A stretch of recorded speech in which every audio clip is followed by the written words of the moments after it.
Welcome to our channel. Please subscribe. अस्सलाम वालेकुम। आज हम डिस्कस करेंगे कि जियोग्राफ़ी क्या होती है।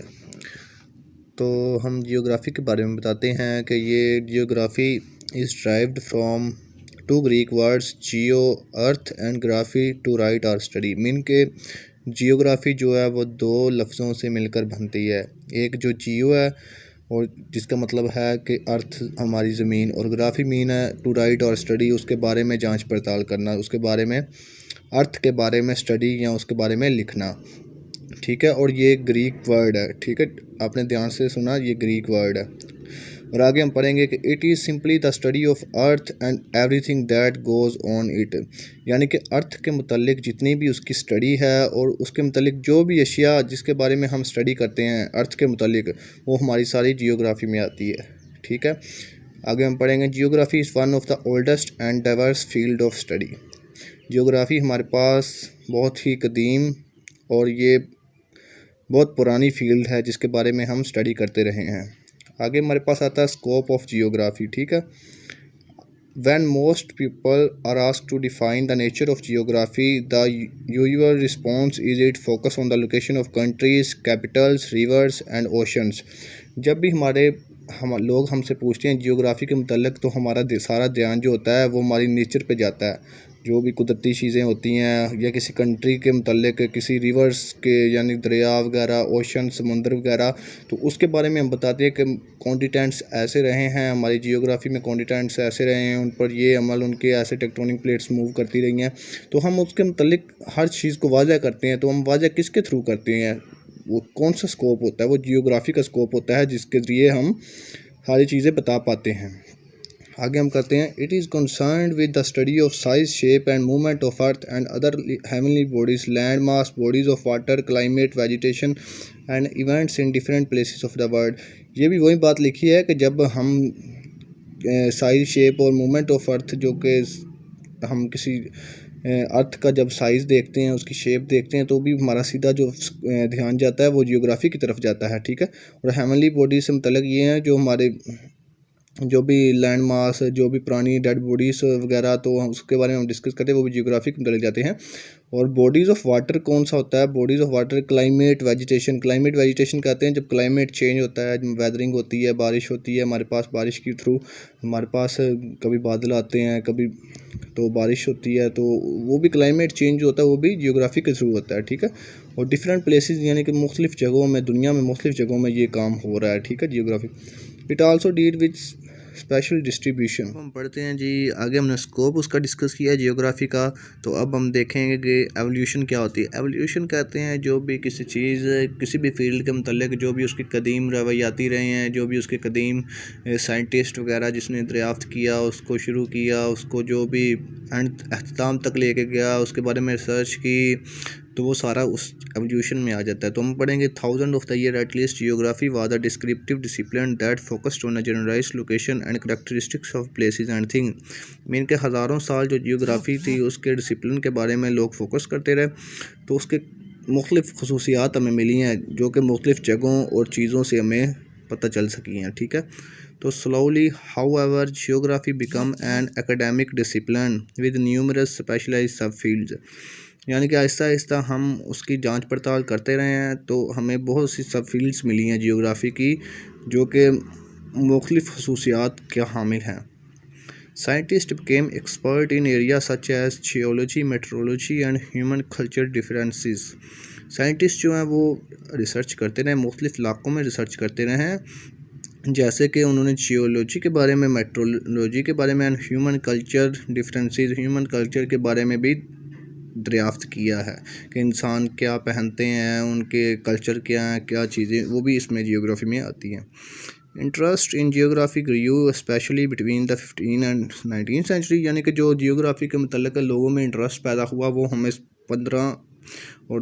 15 से लेकर 19 सेंचुरी तक हमें मिला है कि इसके नज़दीक यानी कि बिटवीन राउंड अबाउट हमें जो लोगों में इसका शऊर पैदा हुआ, इसकी इंटरेस्ट पैदा हुई, वो 15 एंड 19 सेंचुरी में हुई। When exporters like Christopher Columbus, जिन्होंने इस नसीहत को यानी कि जो इंटरेस्ट पैदा किया वो था क्रिस्टोफर कोलंबस, फर्डिनेंड था, मैगलन था, चार्ल्स डार्विन था, लेवियस था। The trend towards specialization in geography has continued to the present time, यानी कि वो जो स्पेशलाइजेशन उन्होंने इंटरेस्ट पैदा किया था वो आज के दौर में लोगों में पाया जा सकता है। एवोल्यूशन के बाद हम देखते हैं कि एवोल्यूशन के बाद हमारे पास इसकी जियोग्राफी की सब फील्ड्स आ जाती है। सब फील्ड तो आप जानते होंगे, यानी कि जो उसकी ब्रांचेस वगैरह हैं जियोग्राफी की, तो हमारे पास 3 इसकी जियोग्राफी की ब्रांचेस आती है। पहली हमारे पास है फिजिकल जियोग्राफी, दूसरी हमारे पास ह्यूमन जियोग्राफी और तीसरी इंटरफेस जियोग्राफी। ये 3 जो हो गई ये हमारे पास जियोग्राफी की फील्ड्स हो गई, ठीक है। और उसके बाद इसकी आगे फर्दर फील्ड्स हैं। फिजिकल जियोग्राफी की है, एस्ट्रोनॉमिकल है, जियोमॉर्फोलॉजी है, क्लाइमेटोलॉजी है, ओशनग्राफी है, हाइड्रोलॉजी है, बायोग्राफी है और सोइल ग्राफी है, ठीक है। ह्यूमन जियोग्राफी में हमारे पास आती है पॉपुलेशन आती है, सेटलमेंट्स आती है, इकोनॉमिक जियोग्राफी आती है, रीजनल आती है, कल्चरल आती है, हिस्टोरिकल आती है, पॉलिटिकल आती है। इंटरफेस जियोग्राफी में आती है जी thematic geography, computer geography, remote sensing, quantitative geography of health, GIS आती है जिसे हमें कहते हैं जियोग्राफिकल इंफॉर्मेशन सिस्टम। आगे आती है हमारे पास इन्वायरमेंट जियोग्राफ। तो आगे हम जानते हैं कि हम इसके बारे में फर्दर पढ़ते हैं कि मज़ीद के हमारे पास फिजिकल जियोग्राफी की जो सब फील्ड्स, पहले हम इसको स्टार्ट करते हैं कि ये हमें क्या देती है नॉलेज। तो हम स्टार्ट करते हैं पहले इसकी जो है एस्ट्रोनॉमिकल जियोग्राफी है। Astronomical geography it is the part of mathematical geography that treats the earth and its relation to the other celestial bodies on the solar system, यानी कि ये मैथमेटिक फील्ड से भी एस्ट्रोनॉमिकल जो है ये जुड़ी है। इसका जो संबंध है वो मैथमेटिकल जियोग्राफी के साथ भी है। इसका रिलेशन जो हम अर्थ के बारे में पढ़ते हैं मैथमेटिकल, जैसे टेक्टोनिक प्लेट्स मूव करती हैं तो वो हम उसकी तकसीम और जो भी डिवाइडेशन उनमें होती है तो वो हम मैथमेटिकल फार्मूले से उसको तैयार करते हैं, उसको मैथमेटिकल फार्मूले से हम पता चलता है। तो ये भी उसी तरह ही है कि जियोग्राफी हमारे पास एस्ट्रोनॉमिकल जो जियोग्राफी ये हमें उसमें मदद करती है। जो चीज़ें हम सोलर सिस्टम में जैसे सोलर प्लेट्स यूज़ करते हैं हम, सोलर प्लेट्स भी उसके थ्रू, तो वो मैथमेटिकल फील्ड से जुड़ी हुई है हमारे पास, ठीक है। Astronomical geography that studies the earth as a planet with its shape size and imagery. वही बात आ गई है कि जो हमारे पास हम एस्ट्रोनॉमिकल जियोग्राफी जो है वो हम स्टडी करते हैं कि ज़मीन जो हमारे पास प्लैनेट है, जो हमारे पास ज़मीन वो प्लैनेट ही है ना, एक प्लैनेट की सूरत में हमारे पास ज़मीन दी गई है। तो उसका शेप क्या है, उसकी साइज़ क्या है, उसको इमेजिनरी यानी कि उसको देखते कैसे हैं, उसको हमारी उसकी शेप क्या, गोल है जो भी है, तो वो सन के रिवॉल्व्स अराउंड पढ़ा ही होगा आपने, अर्थ रिवॉल्व्स अराउंड द सन। तो वो हम जो भी चीज़ें देखते हैं, ये देखिए लैटिट्यूड और लॉन्गिट्यूड आ गया, ठीक है हमारे पास। तो ये भी इसमें ही आता है। टाइम जोन उसका कितना वक्त है, वो कितने वक्त में कितना चक्कर लगाती है, तो क्या उसका हिसाब किताब है, तो वो हमारे पास एस्ट्रोनॉमिकल जियोग्राफी में आता है, ठीक है। And earth diurnal and annual emotions yearly calendar ऐसी वही बात आ गई ना कि साल में कितने चक्कर लगाती है जो अर्थ है सन के रिवॉल्व्स अराउंड द सन, तो कितने वो चक्कर लगाती है। तो ये जो जितना भी हिसाब किताब होता है वो सारा एस्ट्रोनॉमिकल जियोग्राफी के मुतालिक होता है, ठीक है।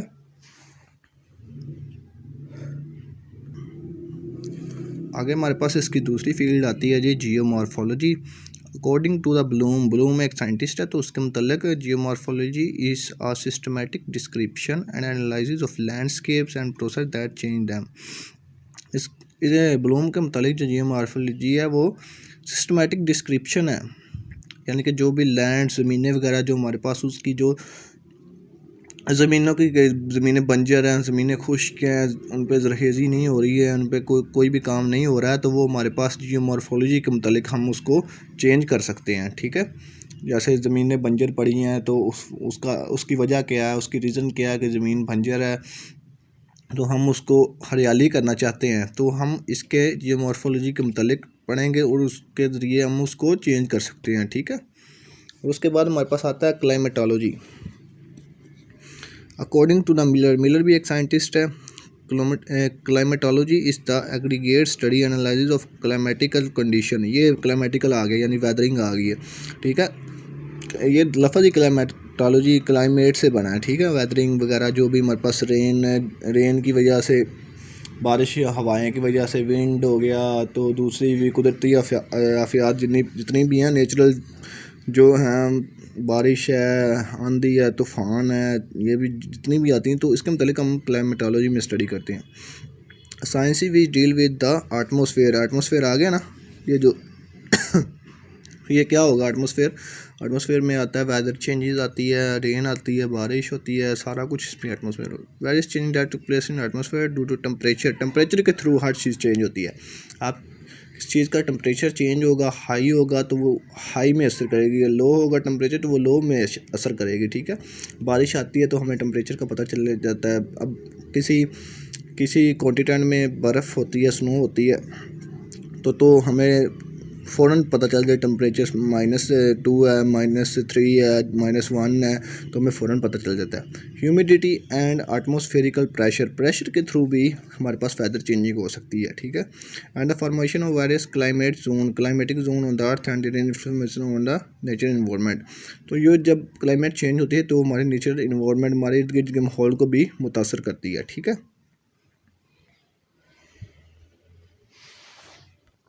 आगे हमारे पास आ गया जी oceanography. According to the J Proudman, oceanography ये भी एक साइंटिस्ट है। Studies the fundamental principle dynamics and thermodynamics in relation to physical and biological properties of the sea water. Oceanography ये जो समंदर के मुतालिक होती है, समंदर की सतह जो उनके जो समंदर में जो महलूक रहती है उसके बारे में जब हम स्टडी करते हैं तो ओशिनोग्राफी के थ्रू करते हैं, ठीक है। It is related study of ocean समंदर के बारे में हो सकती है। वाटर टाइड्स ओशन जो समंदर के किनारे बीच वगैरह, तो जो भी कोई साहिल समंदर या कोई जजीरा है तो उसके बारे में हम स्टडी करते हैं, तो ओशिनोग्राफी के थ्रू करते हैं, ठीक है। आगे हमारे पास आ जाता है जी hydrology. It is study of earth surface and sub surface water bodies found in the form of ocean, river, glacier, lakes and seas, underground water vapours in the hydrology. Hydro से मुराद वाटर वेपर्स है। It is study of earth surface and sub surface. जो भी हमारे पास ocean जो समंदर में होते हैं, जो दरियाओं में होते हैं, ग्लेशियर्स होते हैं, लेक्स होती है, सीज होते हैं, तो वो हमारे पास जो अंडरग्राउंड महलूक जो पाई जाती है ना, अंडरग्राउंड जो वाटर वेपर्स होते हैं हमारे पास, तो उसके बारे में जब हम स्टडी करते हैं ना, ग्लेशियर के बारे में स्टडी करते हैं कि ग्लेशियर कैसे आए, कैसे बने, कैसे वो पिघले, तो उनकी टेम्परेचर कैसा था, तो उसके बारे में जब हम स्टडी करें तो हाइड्रोलॉजी के मतलब करते हैं, ठीक है। बायोजियोग्राफी क्या होती है? Study of factor responsible for evolution and spatial and even distribution of various species. Biogeography में हम जब प्लांट्स और एनिमल्स के बारे में जो स्टडीज़ करते हैं, जो एनिमल के थ्रू और प्लांट के थ्रू, प्लांट की रिप्रोडक्शन कैसे होगी, कैसे कितनी उनको सनलाइट चाहिए, कितना उनको रिप्रोडक्शन चाहिए, कितनी वो हर चीज़ इसके बारे में जो जांचते हैं बायोजियोग्राफी के। एनिमल्स के थ्रू एनिमल्स की क्या कैसे होती है, रीजनरेशन कैसे होती है, स्टारफिश होगी उनकी रीजनरेशन कैसे होती है, तो सारा उसके मतलब हम बायोजियोग्राफी के मतलब करते हैं, ठीक है। सॉइल जियोग्राफी क्या है? It helps to understand the formation of its nature. ये हमारे पास स्ट्रक्चर और टेक्सचर के बारे में सॉइल देता है, ठीक है।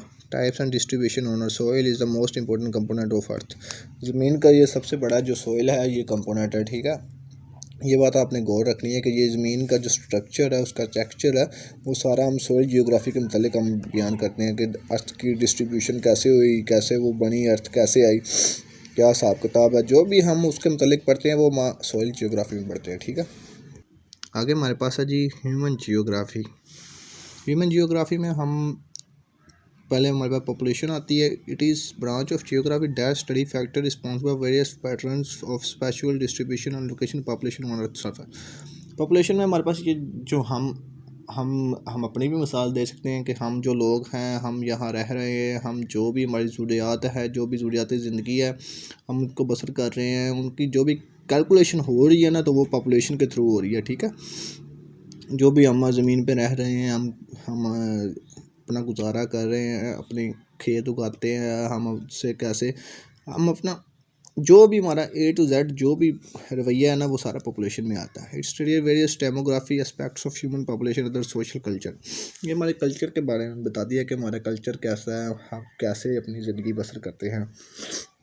और सब पॉपुलेशन जो भी जितनी भी आबादी है उनको सबका एक कल्चरल एक नहीं होता, ठीक है, मुख्तलिफ डिफरेंट कल्चर होते हैं, ठीक है। तो इस तरह हम करते हैं कि पॉपुलेशन भी ह्यूमन जियोग्राफी में आती है। ह्यूमन से मुराद के इंसान के जो भी है, इंसान हम ही है तो हमारे पास पॉपुलेशन ही होगी ना। तो आगे सेटलमेंट जियोग्राफी है।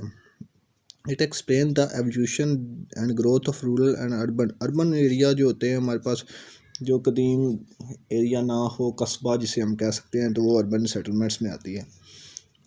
और साइट्स एंड सिचुएशन, यानी कि जो भी कस्बे वाली जगह है उसकी जो जितनी भी सिचुएशन वगैरह हैं, जो भी उसका उनके मामलात हैं, उनकी वजह है कि वो यहाँ पे कैसे रह रहे हैं, क्यों रह रहे हैं, और इनका हाल में उनका रहने का तरीका यहाँ पे कैसा है, कल्चर कैसा है, तो वो सब हम इसमें देखते हैं। Structure, pattern, nature of function, कि वो कुदरती तौर पर यहाँ पे रह रहे हैं या वो किसी से हिजरत करके आए हैं, कैसे रह रहे हैं, उनके सेटलमेंट में ये आता है, ठीक है।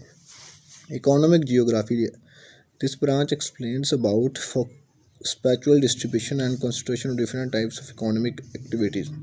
इकोनॉमिक ये है कि इकोनॉमी जो भी हमारी होगी, हमारा जो भी करेंसी वगैरह होगी, वो कि इकोनॉमी हमारी कितनी है, उसकी करेंसी कितनी है, कि हम अपनी इकोनॉमी की वजह से खुश है, हमारी इकोनॉमी अप जा रही है, हाई जा रही है, या हमारी इकोनॉमी लो आ रही है, तो वो हम इकोनॉमिक जियोग्राफी में पढ़ेंगे। पास आती है regional geography, branch of geography that take into account and homogeneous physical characteristics of area designate it is a region that various regions are formed by taking into consideration its climate, relief, drainage, natural vegetation and population that regional मतलब आज जो भी आपका area है, आपका urban area है, तो आप उसको कैसे अपना एरिया में अपना क्लाइमेट चेंज आपका कितना है, आपका रिलीफ कितना है, आपका ड्रेनेज कितना है, तो आपकी आबादी कैसे आपकी ग्रोथ कर रही है, आबादी आप क्या चीज़ खाते हैं, क्या किससे अपनी ज़िंदगी का हाल बसर कर रहे हैं, आप ज़िंदगी कैसे बसर कर रहे हैं, आप जो भी चीज़ आपकी ज़रूरत है ज़िंदगी से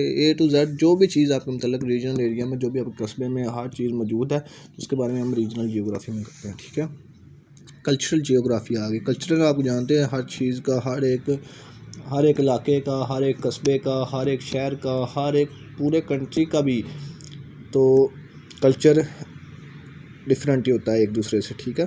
तो studies various traditional custom trades of reflected their lifestyle, dressing pattern, आपका जो भी लाइफस्टाइल है, आप पेंट कोट पहनते हैं, आप शलवार कमीज़ पहनते हैं, आपका जो भी लाइफस्टाइल है, ठीक है, उसके मतलब कल्चरल जियोग्राफी में आता है। आपकी ड्रेसिंग पैटर्न है, आपकी फ़ूड का, आप खाते पीते क्या हैं, आप सब्जियां खाते हैं, आप मीट खाते हैं, आप जो भी खाते हैं, रिलीजियस रिचुअल्स, आपकी रस्में कौन सी हैं, ठीक है।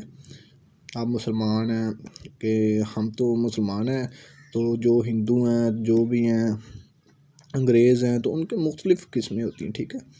तो सरमनीज़, उनके सरमनीज़ होती हैं, फेयर्स होते हैं, जैसे हमारी तरफ होता है, मिसाल दे सकते हैं कि हमारी तरफ 12 रबी अव्वल होती है, तो मुख्तलिफ हिंदुओं की तरफ पता नहीं क्या होता है, मुझे तो नहीं पता, तो अंग्रेज़ों की तरफ ऐसे क्रिसमस होगी, तो फेयर्स उनके होते हैं, फेस्टिवल्स होते हैं, आर्किटेक्चरल लैंग्वेज, आप कल्चरल लैंग्वेज तो समझ गए होंगे, ठीक है। तो आगे हम हिस्टोरिकल जो हिस्ट्री के मतलब सारा कुछ हो, branch that takes into account of human factor that process responsible for happening of different historical and जो हिस्ट्री के मतलब ओके, हिस्ट्री आप कैसे आपने जितनी भी जद्दोजहद की, आप अपने इलाके में कैसे आए, कहाँ से आए और कहाँ से हिजरत करके आए, तो आपके जो आबाओ अजदाद यानी कि एंसेस्टर्स थे, तो वो कैसे थे, कैसे आपका रवैया है, तो उनसे मिलता है कि नहीं, ये सब हिस्टोरिकल जियोग्राफी में आता है। जियोग्राफी आ गई, political branch of geography that studies organization political system in the country. ये डील करती है ज्यूरिडिसिज्म पे, कि मुख्तलिफ जो ममालिक हैं, आपके हमसाया ममालिक हैं, तो उनके आपके साथ ताल्लुकात कैसे हैं, या आपके उनके साथ ताल्लुकात कैसे हैं, अगर आप ताल्लुकात को कायम रख रहे हैं कि नहीं कायम, तो अगर आपको वो फ़ायदा दे रहे हैं या आप उनको फ़ायदा दे रहे हैं कि नहीं, वो सारा जितना भी पॉलिटिकल हिस्सा है वो सारा पॉलिटिकल जियोग्राफी में आता है, ठीक है। आगे हमारे पास तीसरा था इंटरफेस जियोग्राफी, तो इसका पहला है thematic geography, science of preparing maps and diagram. Thematic में हम जो मैप और डायग्राम के बारे में डिस्कस करते हैं तो वो थीमेटिक जियोग्राफी है, ठीक है। स्पिरिचुअल डिस्ट्रीब्यूशन पॉपुलर डेंसिटी, यानी कि हम हर साल पॉपुलेशन डेंसिटी को देखते हैं कि लोगों की आबादी कितनी इस साल कम रही, इतनी ज़्यादा रही, तो सारा उसमें थीमेटिक जियोग्राफी में आता है। वर्ल्ड डिस्ट्रीब्यूशन ऑफ रेनफॉल, यानी कि दुनिया में कितनी ज़्यादा बारिशें हुई, तो कितना सैलाब आए, तो क्या था, कुदरती आफात जितनी भी आई तो हमारा रेनफॉल में आ जाता है। Computer cartography thematic maps and graphs prepared by adopting quantitative and qualitative यानी कि मिकदारी और मयारी दोनों जो कंप्यूटर कार्टोग्राफी में आते हैं। कंप्यूटर तो आप जानते हैं जो भी रिलेटेड चीज़ें होती हैं वो सारी मैथमेटिक्स के मुताबिक ही होती हैं, ठीक है। तो हमारे पास रिमोट आता है, remote sensing. It may be define collection of data but an object from distance. ये एक रिमोट चीज़ के लिए काम करता है। जैसे हम फॉर एग्ज़ाम्पल हम एक एलईडी लेते हैं तो एलईडी को चलाने के लिए रिमोट चाहिए, तो इस तरह इस चीज़ के लिए जियोग्राफी के लिए भी एक रिमोट तैनात किया जाता है जो जिसे हम रिमोट सेंसिंग कहते हैं, ठीक है। तो उसके थ्रू हम सारी सैटेलाइट इमेजरी जो होती है वो सारी उसके ज़रिए हम कर सकते हैं, ठीक है। आगे है quantitative geography, the application of mathematical and statistical concepts and method study of geography. जो एप्लीकेशन हमारे पास मैथ्स के बारे में हमें इल्म दे, जो भी उसके मतलब हमें चीज़ें बताए, तो वो सारी quantitative geography they. Geography of health के बारे में जो भी जियोग्राफी होती है वो हमारे पास ये इस साल कितनी बीमारियां रही मुल्क में, अभी भी कोविड चल रहा है, जैसे कोविड आपको पता तो है, तो वो सारी हमारा पूरे साल की एवरेज कितनी थी, कितने लोग मरे, कितने लोग उससे डिजीज़ हुए, कितने लोगों को सेहतयाबी आई, तो सारा उसका जो भी इंश्योरेंस है वो सारा जियोग्राफी ऑफ हेल्थ में आता है।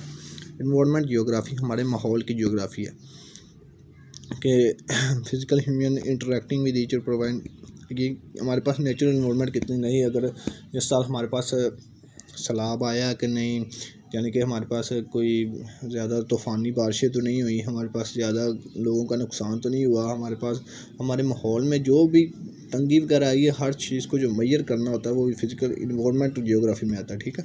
Geographic information system GIS define system that facilitate storage and intelligence use data water resources and human activity. ये भी जियोग्राफिकल उसका भी इंटरफेस का एक हिस्सा है कि हमारे पास ये भी इंफॉर्मेशन देता है अबाउट इंटेलिजेंस, जो पानी के बारे में, वाटर रिसोर्सेज के बारे में हमें भी इंफॉर्मेशन देता है, ठीक है। तो आई होप कि आपको समझ लगी होगी। अगर आपको नहीं समझ लगी तो आप कमेंट में मुझसे पूछ सकते हैं।